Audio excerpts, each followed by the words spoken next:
ఒక అద్భుతం.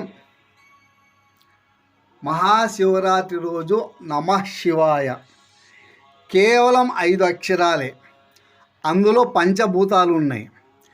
ఎందుకు ఇంతమంది లక్షల కోట్ల మంది ప్రపంచవ్యాప్తంగా ఈ శివుని ఆరాధించడానికి వస్తున్నారు? అది భక్తిభావమా? కాదు. నేటి ఆధునిక సైంటిఫిక్ అంటారు, మన భాషలో విజ్ఞానం. వేల సంవత్సరాల క్రితమే ప్రతి పండుగకి ఒక అర్థం ఉంది. అదే క్రమంలో ఈ శివరాత్రి కూడా ఎప్పుడు వస్తుందంటే, ఉత్తరాయణ మొదలైన తర్వాత చలికాలానికి ఎండాకాలానికి మధ్యలో వచ్చేటువంటి ఒక గొప్ప పండుగ. శివరాత్రికి శివ అని చలి వెళ్ళిపోతుంది అంటే కారణం అంటే ప్రకృతిలో వాతావరణం మార్పు మొదలవుతుంది.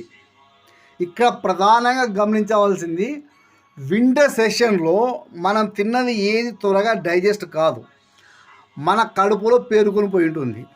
కాబట్టి వాటిని వదిలించుకోవడానికి ఒకరోజు ఉపవాసం, పరిపూర్ణ ఉపవాసం. అయితే ఇందులో కూడా ద్రవ పదార్థాలు మజ్జిగ తీసుకోవచ్చు. ఉపవాసం అంటే దేవునికి దగ్గరగా ఉండడం, అంటే మన శరీరానికి మనం దగ్గరగా ఉండడం. అది చాలామందికి తెలీదు. రెండవది నిద్ర.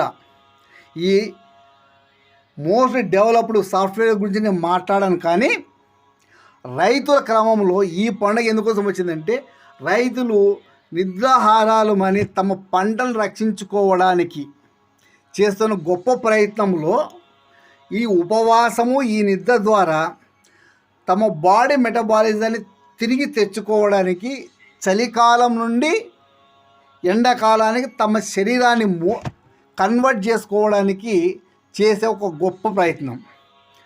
దీనిని మనం ఒక భక్తి కంటే ఒక సైంటిఫిక్ విధానంలో చూడగలిగితే, నిజంగా మహాశివరాత్రి అనేది మన శరీరాన్ని మనము ఎటువంటి రోగాలు లేకుండా చేసుకోవడానికి చేసే ఒక గొప్ప ప్రయత్నం.